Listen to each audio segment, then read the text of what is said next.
मंदिर स्थापत्य और मूर्तिकला। भारतीय मंदिर की स्थापत्य और मूर्तिकला भारतीय कला और संस्कृति की समृद्ध विरासत में एक विशेष स्थान रखती है। भारतीय मंदिर वास्तुकला देश की गहरी आध्यात्मिक और वास्तुकला परंपराओं का प्रमाण है। ये पवित्र संरचनाएं जो अपनी जटिल आकृतियों और आध्यात्मिक महत्व के लिए जानी जाती हैं, विविध सांस्कृतिक और क्षेत्रीय प्रभावों को दर्शाती हैं, जिन्होंने सदियों से भारत की संस्कृति और परंपराओं को आकार दिया है।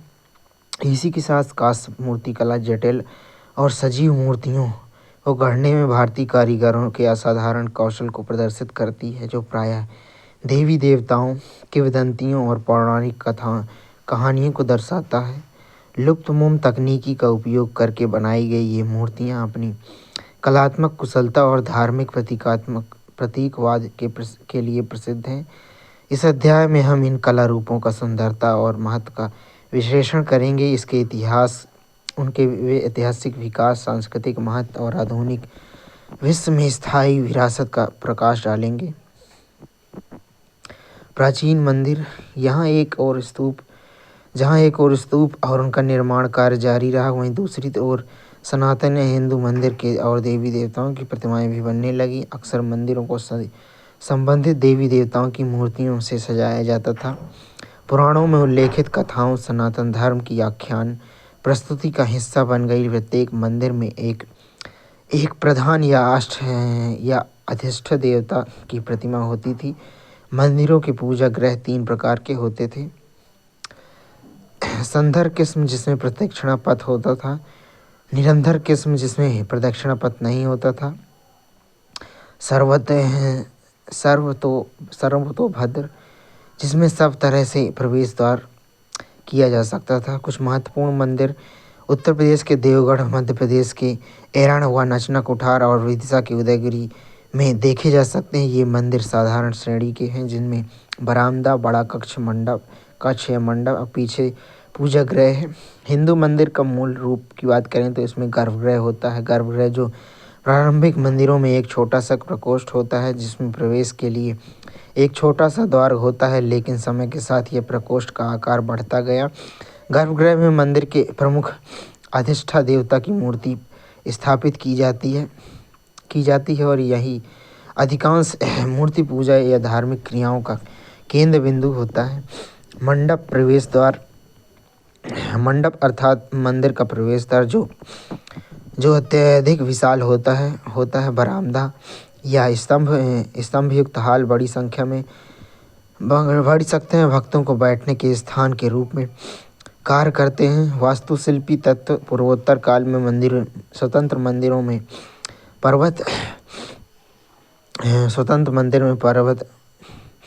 पर्वत जैसे शिखर बनाए जाने लगे, जो उत्तर भारत में घुमावदार शिखर का रूप ले लेते हैं, तथा दक्षिण भारत में पिरामिड नुमा शिखर का रूप ले लेते हैं, जिसे विमान कहा जाता है। वाहन और ध्वज।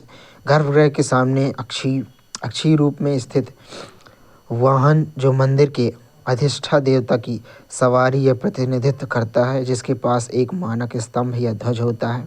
मंदिर की श्रेणियाँ।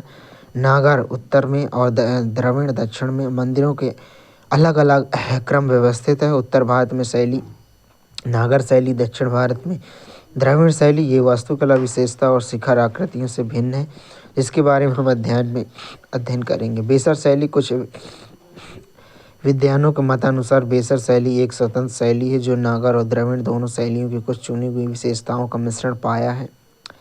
इस परंपरागत प्रमुख श्रेणी के अंतर्गत भी उपशैलियाँ हैं। मूर्तिकला, मूर्ति विद्या और अलंकरण। कला इतिहास में मूर्ति विद्या, देवताओं की मूर्तियों का अध्ययन कला इतिहास की एक अलग शाखा के अंतर्गत आता है, जिसे मूर्ति विद्या अथवा प्रतिमा विद्या भी कहा जाता है के रूप में जाना जाता है। इस क्षेत्र में विशिष्ट प्रतीकों और उसमें जुड़ी पौराणिक कथाओं के आधार पर मूर्तियों की पहचान की जाती है। यद्यपि किसी देवता के आधारभूत कथा और अर्थ को सदियों तक एक ऐसा ऐसा ही बना बना रहता है, किंतु स्थान और समय के सामाजिक, राजनीतिक, भौगोलिक संदर्भ में उनका उपयोग कुछ बदल जाता है। मूर्ति विद्या में क्षेत्रीय विविधताएं, प्रत्येक क्षेत्र और काल में देवताओं की मूर्तियों की अलग अलग शैलियाँ निर्मित हुई हैं, जो प्रतिमा विद्या के में क्षेत्रीय विविधताओं को दर्शाती हैं। प्रत्येक क्षेत्र और काल में प्रतिमाओं की शैली सदा एक जैसी नहीं रही है। प्रतिमा विद्या के अनेक स्थानीय परिवर्तन आते रहे हैं। मूर्तिकला और अलंकरण शैली में भी व्यापकता आती गई है और देवताओं के रूप में उनकी कथाओं के अनुरूप बदलते गए हैं।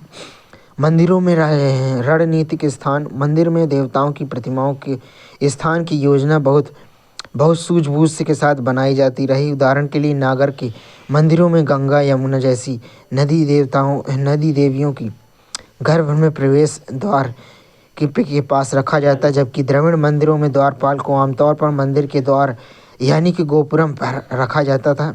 सुरक्षात्मक उद्देश्य के लिए प्रवेश द्वारों पर कामुक चित्र, मिथुन, नवग्रह, नौ मांगलिक ग्रहों और यक्षों को प्रवेश द्वार पर रणनीतिक रूप से रखा जाता। बाहरी दीवारों पर चित्रण मुख्य देवता अर्थात मंदिर के अधिष्ठ देवता की विभिन्न रूपों या पक्षों को गर्भगृह के बाहरी दीवारों पर दर्शाया जाता। अष्टदिक्पाल अर्थात अष्ट दिशाओं के स्वामी को गर्भगृह के बाहरी दीवारों और मंदिर के बाहरी दीवारों पर अपनी अपनी दिशा की ओर अभिमुख दर्शाता जाता है। सहायक तीर्थ स्थान, मुख्य देवताओं की चारों दिशाओं में छोटे देवालय होते हैं। मुख्य देवता के परिवार या अवतार की मूर्तियों को स्थापित किया जाता है, जो मंदिर परिसर को और अधिक महत्व प्रदान करते हैं। मंदिरों में सजावटी तत्व, अलंकरण के विविध रूपों जैसे गवाक्ष, व्याल या यानी कल्पलता, आत्मक, आमलक, कलश आदि मंदिर के भीतरी विशिष्ट तरीकों और स्थानों का उपयोग किए जाते हैं, जो इसके समग्र सौंदर्य और प्रतीकात्मक समृद्धि में योगदान करते हैं। यह विविध मूर्ति विद्या का केवल कलात्मक अभिव्यक्ति के रूप में कार्य करती है, बल्कि समय के साथ सांस्कृतिक, सामाजिक, भौगोलिक प्रथाओं के जटिल अंतर संबंध को भी दर्शाती है। जैसे जैसे मंदिर अधिक जटिल होते गए, योगात्मक ज्यामिति का उपयोग किया जाने लगा। इसे मूल मंदिर योजना में विचलित हुए बिना लयबद्ध रूप में उभरी हुई सममित दीवारों और आलों को जोड़ना शामिल है। यह संरचनात्मक विकास नागर और द्रविड़ शैली के मंदिर के विभिन्न रूपों में हुए परिवर्तनों में देखा जा सकता है। नागर या उत्तर भारतीय मंदिर शैली, उत्तर भारत में मंदिर स्थापत्य वास्तुकला की प्रचलित शैली को नागर शैली के नाम से जाना जाता है। उत्तर भारत में मंदिरों का निर्माण अक्सर पत्थर के चबूतरे पर किया जाता है, जहाँ तक जाने के लिए सीढ़ियों का निर्माण किया जाता है। दक्षिण भारत के विपरीत यहाँ आमतौर पर विस्तृत चार दीवारी या प्रवेश द्वार का अभाव है। मंदिर की स्थापत्य या वास्तुकला का स्वरूप 5वीं शताब्दी से पहले विद्यमान प्राचीन भवन स्वरूपों से प्रभावित है, जैसे वल्लभी श्रेणी के शिखर, घुमावदार गुम्बद, बौद्ध शैलकृत चैत्य गुफाओं के आकार योजना के साथ समानता रखते हैं। नागर मंदिर वास्तुकला में यह विकास क्षेत्रीय और लौकिक प्रभावों के अनुरूप शैलियों की गतिशील विकास और विविधीकरण को दर्शाता है। मंदिर के शिखर का विकास, प्रारंभिक मंदिर एक ही शिखर घुमावदार गुंबद होता था, किंतु बाद में मंदिरों में अनेक शिखर विकास देखा गया। गर्भगृह हमेशा सबसे ऊंचे शिखर के ठीक नीचे स्थित होता था। समय के साथ उससे अनेक प्रकार के शिखर विकसित हुए। रूपाकार शिखर, यह एक साधारण शिखर है जिसे लैटिना या रेखा प्रसाद के नाम से जाना जाता है। इसका आधार वर्गाकार होता है तथा दीवारें अंदर की ओर मुड़ी हुई या ढलानदार होती हैं, जो चोटी पर एक बिंदु पर मिलती हैं। उसे आमतौर पर रेखा प्रसाद कहा जाता है। इसे प्रायः शिखर पर मूल रूप माना जाता है। रेखा प्रसाद इमारतें या भवन कई छोटी शिखरों या टावरों को सहारा देने के लिए विकसित हुए, जो ऊर्ध्वाधर पर्वत शिखरों के शिखरों की तरह एक साथ समूहबद्ध थे। फमनासा रूपाकार शिखर फमनासा किस्म की इमारतें रेखा प्रसाद इमारतों से अधिक चौड़ी और ऊंचाई में छोटी होती थी। इसकी छतें अनेक ऐसी शिलाओं की बनी होती थी जो भवन के केंद्रीय भाग के रूप में एक निश्चित बिंदु तक सफाई से जुड़ी होती थी, जबकि रेखा प्रसाद सीधे ऊपर उठे हुए लंबे गुम्बद की तरह दिखाई देते हैं। बहुत से उत्तर भारतीय मंदिरों में फमसाना डिजाइन का प्रयोग मंडपों में हुआ है, जबकि मुख्य गर्भगृह एक रेखा प्रसाद में रखा गया है। कालांतर में रेखा प्रसाद जटिल हो गया। वे एक अकेले लंबे गुम्बद की तरह दिखने की बजाय मंदिर का कई छोटे छोटे शिखर के रूप में बनने लगे। ये शिखर पहाड़ की चोटियों की तरह ऊपर उठे होते थे और उनमें सबसे बड़ा शिखर बीच में होता था। यह बीच वाला शिखर हमेशा गर्भगृह के ठीक ऊपर होता था। वल्लभी रूपाकार इमारत वल्लभी प्रकार की इमारत की विशेषता है कि यह आयताकार होती है। वल्लभी श्रेणी के वर्गाकार मंदिर में मेहराबदार छतों का निर्माण होता है। इस मेहराबी छत का किनारा गोलाकार है, जो प्राचीन सकटाकार बांस या लकड़ी के बने छकड़े की तरह दिखाई देता है। इन्हें प्रायः सकटाकार भवन कहा जाता है। शिखर के आकार में भिन्नता के कारण नागर शैली विभिन्न प्रकार के सामने आई है। मध्य भारत में मध्य प्रदेश, उत्तर प्रदेश, राजस्थान में प्राचीन मंदिरों में अनेक समानताएं पाई गई। मध्य प्रदेश में गुप्तकालीन, विशेषकर उदयगिरी और सांची बलुआ पत्थर से बने हैं। प्रारंभिक गुप्तकाल के मंदिर अपेक्षाकृत छोटे होते थे, जिन्हें 4 स्तंभों जो मंडप और गर्भगृह को सहारा देते थे। दो मंदिर जो आज भी शेष हैं, एक विदिशा के सीमांत क्षेत्र उदयगिरी में, दूसरा सांची में स्तूप में स्थित है। एक महत्वपूर्ण वास्तुशिल्प विकास का प्रतिनिधित्व करते हैं, जिसमें एक समतल छत और हिंदू और बौद्ध मंदिर निर्माण साझा डिजाइन तत्वों का संकेत मिलता है। शेष शयन विष्णु का वह रूप जहाँ उन्हें अपने वाहन शेषनाग, जिसे अनंत भी कहा जाता है, पर लेटा हुआ दर्शाया गया है। भगवान विष्णु का यह रूप उन्हें शाश्वत निद्रा में प्रस्तुत करता है। नर नारायण जीवात्मा और परमात्मा के बीच की चर्चा को दर्शाता है। गजेंद्र मोक्ष प्राप्ति की कहानी, जिसमें विष्णु को प्रतीकात्मक रूप में एक असुर का जिसने एक मगर का रूप धारण कर लिया, दमन करते हुए वर्णित किया गया है। देवगढ़ मंदिर वास्तुकला उत्तर प्रदेश में स्थित देवगढ़ 6ठी शताब्दी के प्रारंभिक काल का मंदिर है, जो उत्तर गुप्तकालीन मंदिर वास्तुकला का उदाहरण है।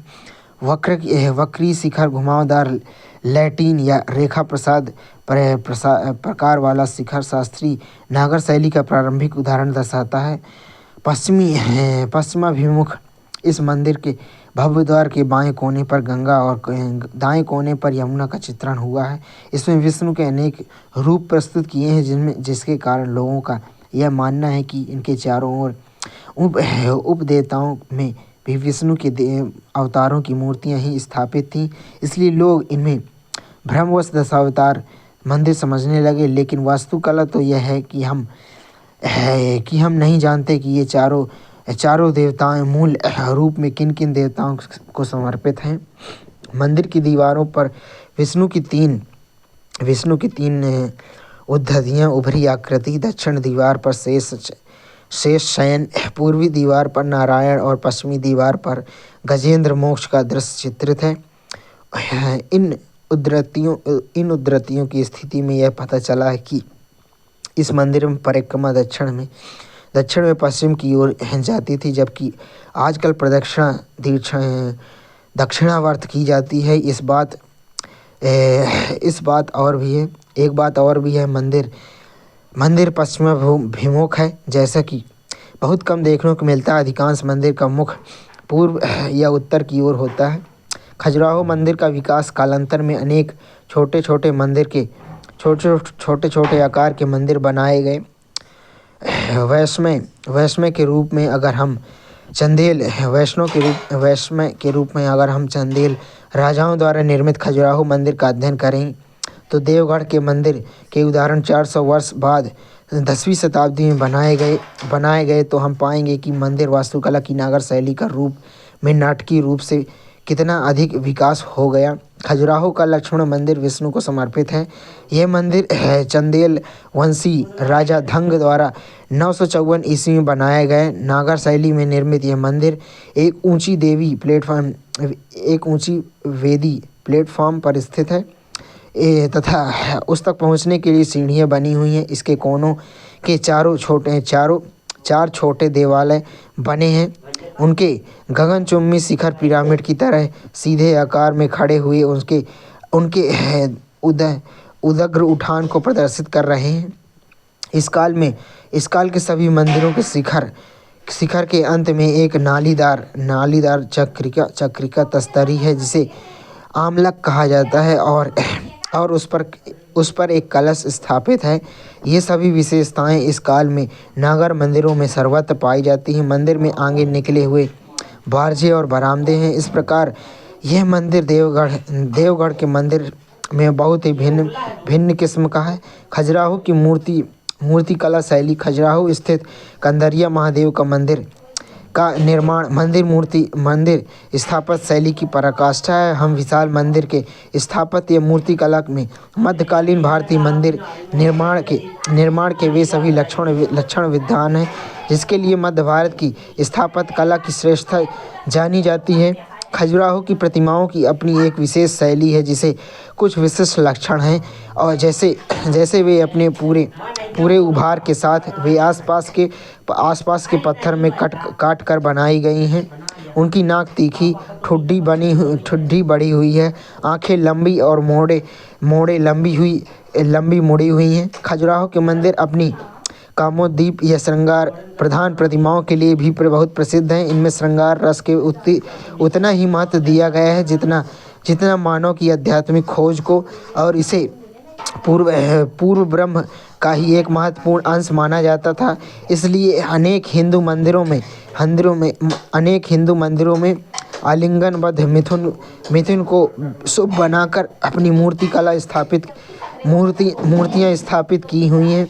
खजुराहो के मंदिर में विविधता। खजुराहो के अनेक हिंदू मंदिर, जैन और एक 64 योगिनी मंदिर है। इसमें से अधिकांश हिंदू देवताओं को समर्पित है। 64 योगिनी मंदिर 10वीं शताब्दी में से भी पुराना है तथा और तांत्रिक पूजा संबंधित देवियों को समर्पित है। खजुराहो के मंदिर हिंदू मंदिर कला में आध्यात्मिक और कामुक अभिव्यक्ति के सही अस्तित्व को प्रदर्शित करते हैं। 7वीं और 10वीं शताब्दी के बीच निर्मित योगियों के पंथ को समर्पित अनेक मंदिर मध्य प्रदेश, उड़ीसा, दक्षिण में तमिलनाडु तक विस्तृत हैं। पश्चिम भारत के पश्चिमोत्तर क्षेत्र में जिसमें गुजरात और राजस्थान शामिल हैं। कभी कभी शैलीगत विशेषताओं के कारण पश्चिमी मध्य प्रदेश में भी इसमें शामिल कर लिया गया। मंदिर इतने अधिक हैं कि उन पर व्यापक रूप से विचार नहीं किया जा सकता। ये मंदिर रंग और किस्म दोनों की दृष्टि से अनेक प्रकार के पत्थरों से बने हैं। इनमें बलुआ पत्थर का प्रयोग हुआ है। तथापि 10वीं से 12वीं शताब्दी के मध्य निर्मित मंदिरों की मूर्ति धूसर स्लेटी से काले बेसाल्ट या असिताशय से बनी हुई है। नरम चिकने सफ़ेद संगमरमर का भी भिन्न प्रकार से प्रचुर मात्रा में प्रयोग हुआ है। ये 10वीं से 12वीं शताब्दी के माउंट आबू और रणकपुर राजस्थान के जैन मंदिर में भी देखने को मिलता है। कला ऐतिहासिक स्थल। गुजरात में शामलाजी का एक महत्वपूर्ण कला ऐतिहासिक स्थल है जिसमें प्राचीन क्षेत्रीय परंपराओं और उत्तर गुप्त शैली का मिश्रण है। गहरे रंग के परतदार पत्थर शिष्ट की मूर्तियां इस क्षेत्र में 6वीं-8वीं शताब्दी के बीच कलात्मक परंपराओं के मिश्रण से प्रभावित एक विशिष्ट शैली को प्रदर्शित करती हैं। मोढेरा में सूर्य मंदिर और मोढेरा में कुंड और सूर्य मंदिर। मोढेरा का सूर्य मंदिर सोलंकी वंश के राजा भीमदेव प्रथम द्वारा 1026 ईस्वी में निर्मित 11वीं शताब्दी की एक प्रमुख संरचना है। मंदिर के सामने एक विशाल वर्गाकार सीढ़ी नुमा जलाशय है सूर्यकुंड के नाम से जाना जाता है, जो पवित्र वास्तुकला में जल निकायों में प्रभाव को दर्शाता है। मंदिर का तालाब 100 वर्ग मीटर से में विस्तृत है और इसकी सीढ़ियों के बीच 108 छोटे छोटे देव स्थान बने हुए हैं। सभी ओर से खुला सभा मंडल 12वीं शताब्दी के आरंभ में पश्चिमी और मध्य भारतीय मंदिरों की शैली का अनुसरण करता है। गुजरात के काष्ठ उत्कीर्णन की परंपरा का प्रभाव इस मंदिर में उपलब्ध प्रचुर उत्कीर्णन तथा मूर्ति निर्माण के कार्यों पर स्पष्ट दिखाई देता है, जो भव्य नक्काशी और मूर्तियों में स्पष्ट है, जो कलात्मक शैलियों का मिश्रण प्रदर्शित करता है। केंद्रीय छोटे देवालय की देवालय पर कोई उत्कीर्ण कार्य नहीं किया गया है, जो दीवारों और दीवारें सादी छोड़ दी गई हैं। चूँकि मंदिर पूर्वाभिमुख है, इसलिए प्रत्येक वर्ष विशुभ समय अर्थात 21 मार्च और 23 सितंबर को, जब रात दिन बराबर होते हैं, सूर्य सीधे केंद्रीय देवालय पर चमकता है। इस क्षेत्र में तालाब, नदियों या पोखरों जैसे जल निकायों की निकटता मंदिर वास्तुकला का अभिन्न अंग बन गई है। केंद्रीय मंदिर की जानबूझकर सादी छोड़ी गई दीवारें विषुव के दौरान सौर संकेंद्रण को प्रदर्शित करती हैं तथा मंदिर के खगोलीय घटनाओं के साथ संबंध को जोड़ देती हैं। पूर्वी भारत में पूर्वोत्तर बंगाल, उड़ीसा में मंदिर वास्तुकला के इतिहास में विशिष्ट शैलियों का पता चलता है। पूर्वोत्तर और बंगाल में वास्तुकला का इतिहास नवीनीकरण के कारण जटिल है तथा बाद में ईंट या कंक्रीट के बने मंदिर अब भी शेष हैं। चिकनी पकी मिट्टी टेराकोटा ही भवन निर्माण के लिए पट्टिका या फलक बनाने हेतु मुख्य सामग्री थी। ऐसी मिट्टी की पट्टिका या फलकों पर बंगाल में 7वीं शताब्दी तक बौद्ध और देवी देवताओं की मूर्तियां चित्रित की जाती रही हैं। असम और बंगाल में भी बड़ी संख्या में प्रतिमाएं पाई गई हैं, जिनमें उन क्षेत्रों में कुछ महत्वपूर्ण क्षेत्रीय शैलियों के विकास का पता चलता है। असम में मंदिर स्थापत्य का विकास असम में तेजपुर के निकट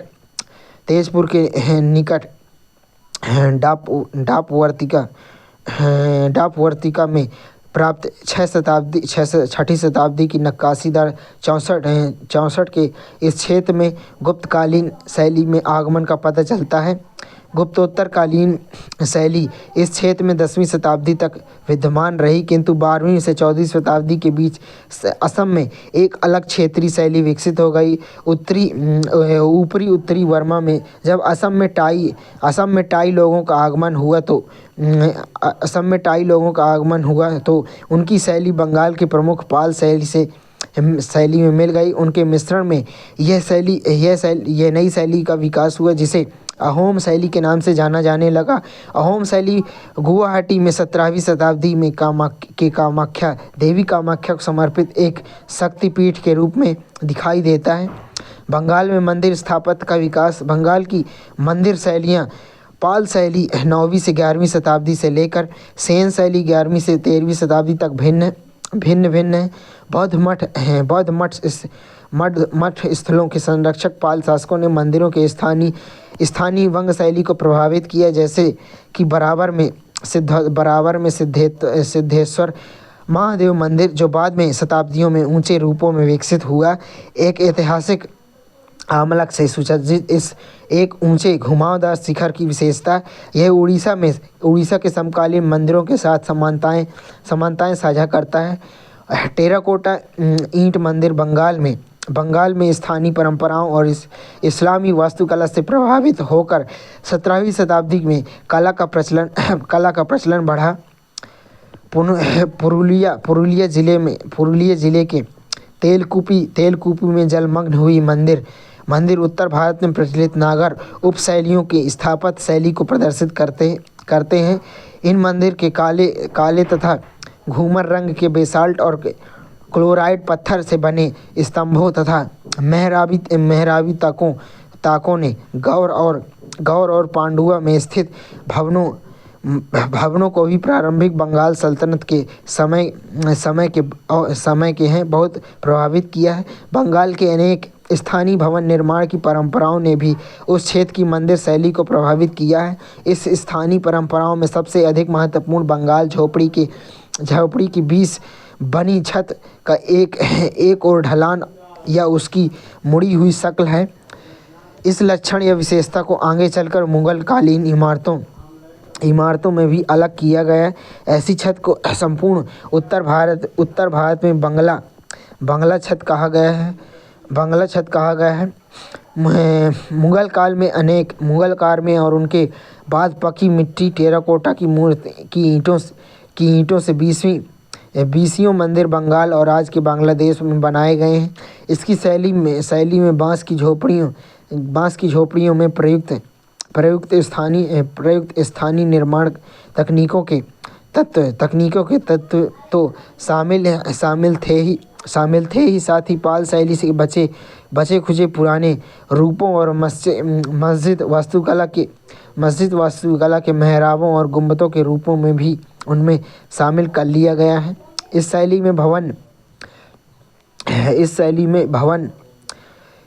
में भवन विष्णुपुर, बांकुड़ा, वर्धमान, बीरभूम के स्थान पर मिलते हैं और वे अधिकतर 17वीं शताब्दी के हैं। उड़ीसा में स्थापत्य कला की विशेषताएं। उड़ीसा की वास्तुकला की मुख्य विशेषता को 3 वर्गों में विभाजित किया जाता है, अर्थात रेखापीठ, ढाड़ केव, खाकरा। वहाँ के अधिकांश मुख्य ऐतिहासिक स्थल प्राचीन कलिंग क्षेत्र में हैं, अर्थात आधुनिक पुरी जिले में ही स्थित हैं, जिसमें भुवनेश्वर अर्थात पुराना त्रिभुवनेश्वर पुरी और कोणार्क के क्षेत्र शामिल हैं। उड़ीसा के मंदिर शैली एक भिन्न विशेषता को दर्शाती है, जिसमें हम नागर शैली की एक उपशैली कह सकते हैं। आमतौर पर शिखर, जिसे उड़ीसा के देवल कहते हैं, इस उपशैली के अंतर्गत चोटी एकदम ऊर्ध्वाधर यानी कि बिल्कुल सीधा खड़ा होता है, किंतु यह चोटी तब पहुंचकर अचानक तेजी से भीतर की ओर मुड़ जाता है। मुख्य मंदिर की भू योजना सदैव लगभग वर्गाकार होती है। इन मंदिरों में देवालयों से पहले सामान्य रूप में मंडल होते हैं, जिन्हें उड़ीसा में जगमोहन कहा जाता है। उड़ीसा के मंदिरों में आमतौर पर 4 दीवारी होती है, जो उन्हें अन्य शैलियों से पृथक करती है। बंगाल की खाड़ी के तट पर स्थित कोणार्क में भव्य मंदिर, जिसका निर्माण लगभग 1240 ईस्वी में हुआ, एक विशाल संरचना है, जिसका शिखर 70 मीटर ऊंचा था तथा जो 19वीं शताब्दी में ढह गया। मंदिर का विस्तृत संकुल एक चौकोर परिसर के भीतर स्थित था। उनमें से वर्तमान में जगमोहन अर्थात नृत्य मंडप ही शेष है। सूर्य मंदिर एक ऊंचे आधार वेदी पर स्थित है, जिसकी दीवारें व्यापक रूप में अलंकारिक उत्कीर्णन से ढकी हुई हैं। उनमें बड़े बड़े पहियों से 12 जोड़े और पहिए की ओर और अभिकेंद्र मतलब हब हैं, जो सूर्यदेव के पौराणिक कथा का स्मरण कराते हैं। हरे पत्थर से निर्मित सूर्य की विशाल मूर्ति तथा रणनीतिक ढंग से रखी गई मूर्तियों में गर्भगृह में सूर्य की किरणों को कैद कर लिया है। पहाड़ी क्षेत्र कुमाऊं, गढ़वाल, हिमाचल, कश्मीर की पहाड़ियों ने वास्तुकला के विशिष्ट स्वरूप को जन्म दिया है। तक्षशिला, पेशावर जैसे गांधार स्थलों की निकटता में कश्मीर को प्रभावित किया है। इसमें सारनाथ, मथुरा, गुजरात, बंगाल की गुप्त और गुप्तोत्तर परंपराओं का मिश्रण हुआ है। ब्राह्मण पंडितों और बौद्ध भिक्षुओं की लगातार यात्राओं ने पहाड़ियों में बौद्ध और हिंदू परंपराओं को अंतर